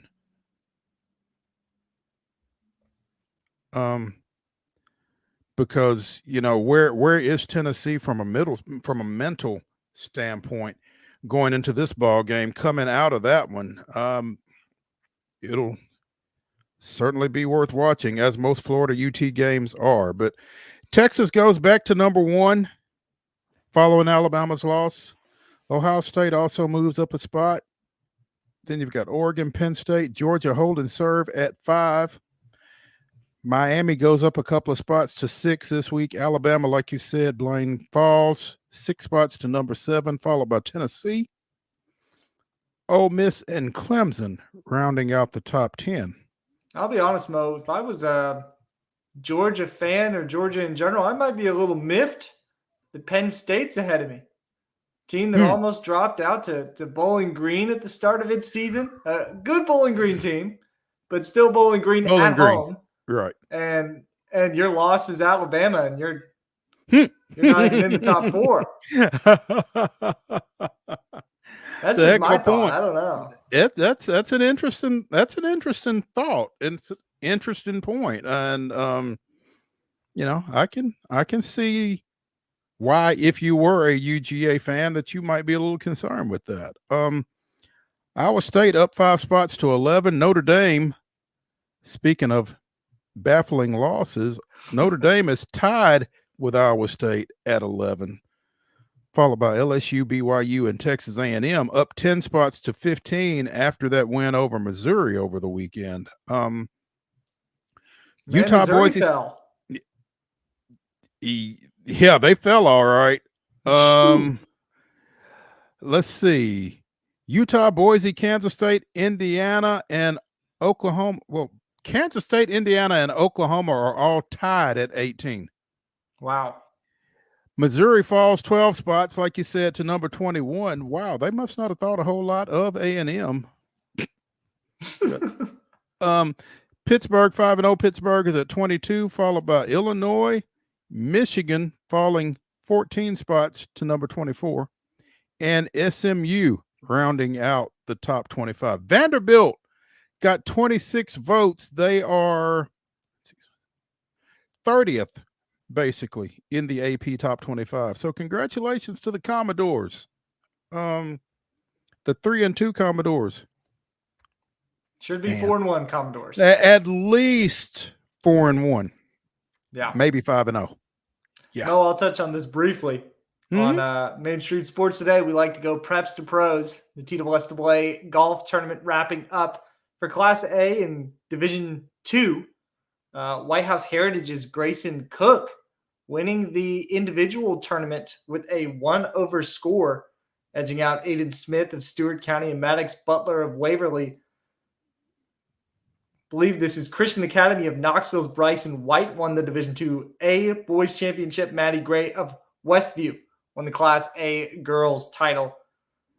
So some local action. White House Heritage winning a state championship in golf. I'm not sure if that's happened before over there. So lots of rejoicing, lots of celebration over there for the Patriots. Oh, I'm sure. Hey, check out the boys team standings real quick, as long as you've got that there, and tell me what Summertown's boys did. Class A boys team standing: Stewart County winning Class A with a 20 over.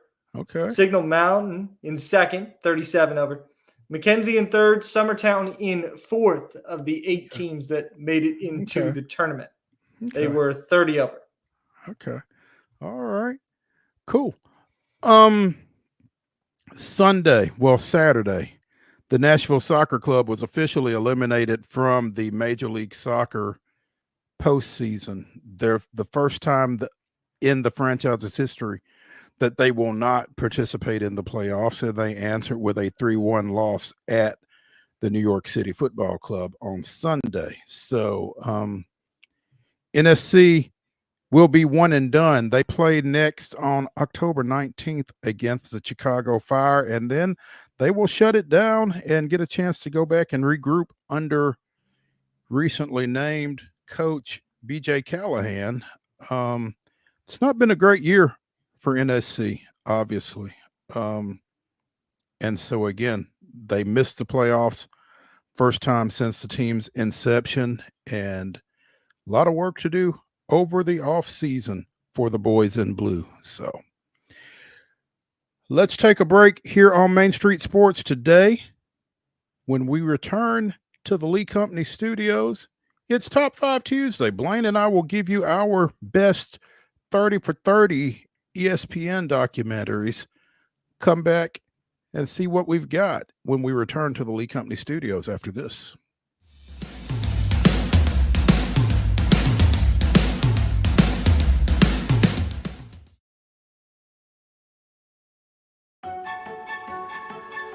So, you want to be a part of the Busy Bee team, huh?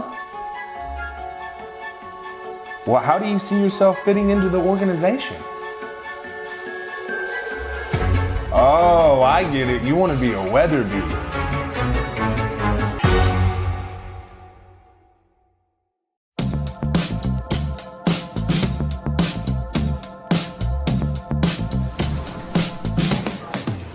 Do you want to be a bad man?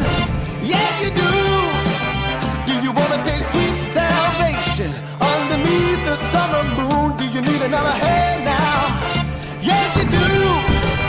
Go see Miss Josie down on Columbus Avenue. All right, Columbus Avenue.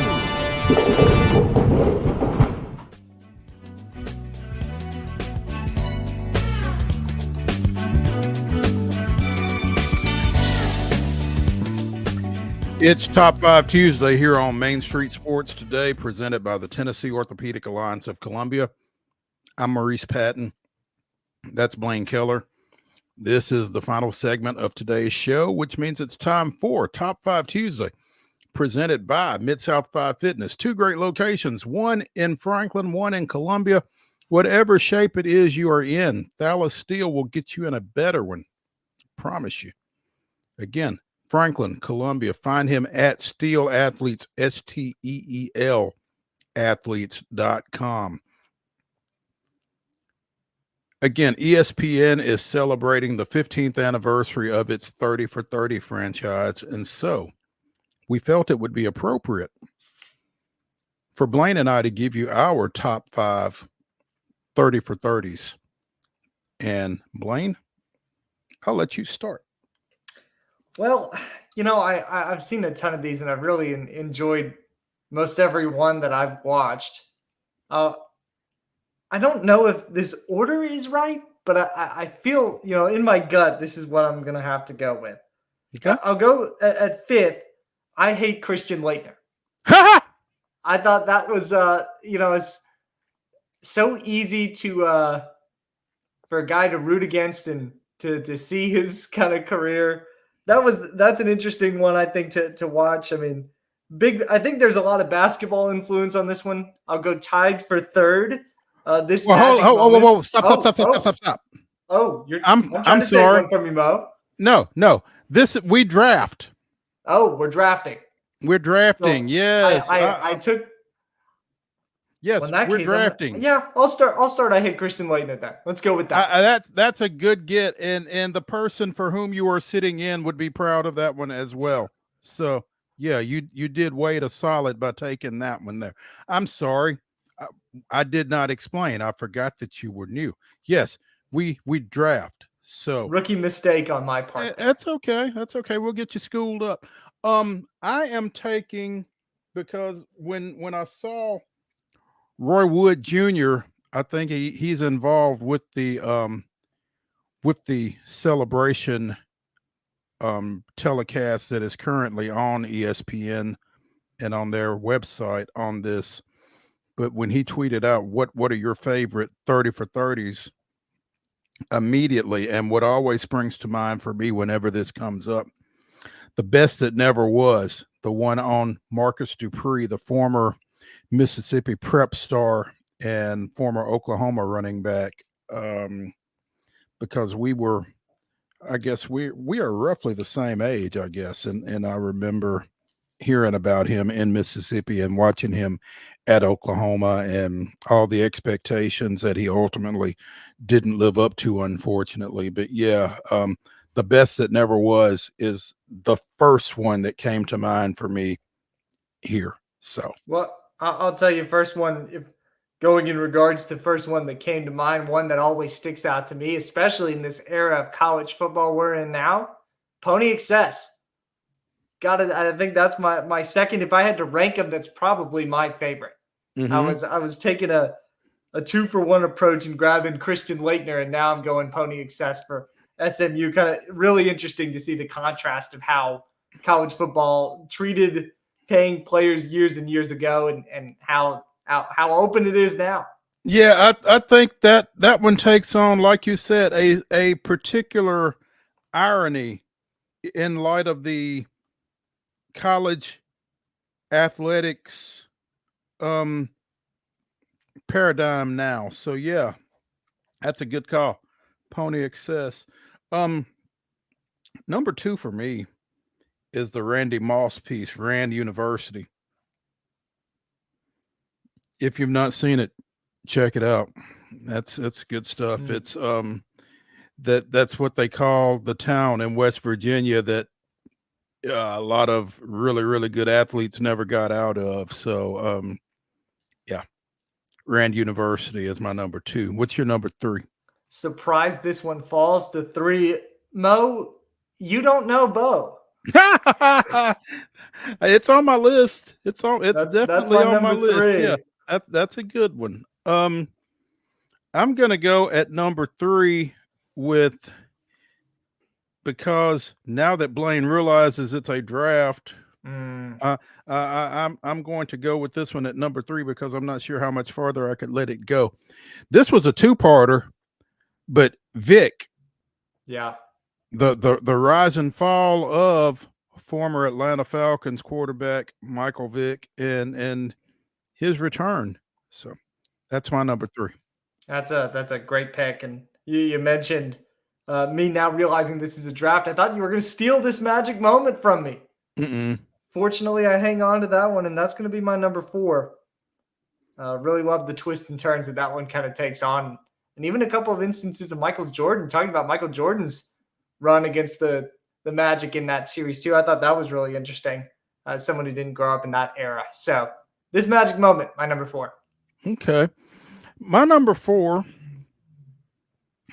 and I've still got some good ones on here, but my number 4, I've always been fascinated by Allen Iverson and his story from his high school days up in the Tidewater area all the way to the Basketball Hall of Fame. So no crossover. The Allen Iverson 30 for 30 is my number 4. I've got a couple of honorable mentions here that surprising that they might get left off the list to some. The U, obviously a great 30 for 30 that I could go with at number 5 here. Catholics versus convicts, another one. I'm going Four Falls of Buffalo, though. That's going to be my number 5 pick, and round me out with a few football, couple of baseballs stories in here, if you count Bo Jackson, and then a little bit of basketball. Well-rounded sports stories on my part in my draft. Absolutely. My number 5, and I've got Catholics versus convicts specifically on my list. I've also got Dion's double play, but my number 5 is kind of obscure, but Chris Herron was a guard, I think out of Boston College maybe, who had a fantastic collegiate career and really got sidetracked due to drugs and really went down a dark path and was able to work his way back to being a productive citizen up in the New England area. Unguarded is the documentary that takes on his story. And again, it's not a name that is familiar to a lot of people, but in that time, in that era, he was, and if you've not seen it, it might be worth checking out. He is now doing some motivational speaking. He has been sober here for 15 years, according to something that I'm looking at right now. But he really went down a dark road and made it back. Unguarded is my number 5. There's so many to pick from. It's fantastic, so man. Many on the board. You could draft 15 of these apiece, and there's still going to be and still leave somebody out or something. Exactly. Out. Absolutely, without question. So yeah, that is our top 5 30 for 30s. Let us know what yours are. Hit us up on Twitter or on X at @MS_sports today. That's it for Top 5 Tuesday here on Main Street Sports Today, presented by the Tennessee Orthopedic Alliance of Columbia. That's Blane Keller. Appreciate you taking some time with us today, Blane, and you all as well. And look forward to seeing y'all back here at 2:00 tomorrow. So come back, check us out. Main Street Sports Today, presented by the Tennessee Orthopedic Alliance of Columbia. We're coming to you from the Lee Company Studios. And again, we'll see you Wednesday at 2:00.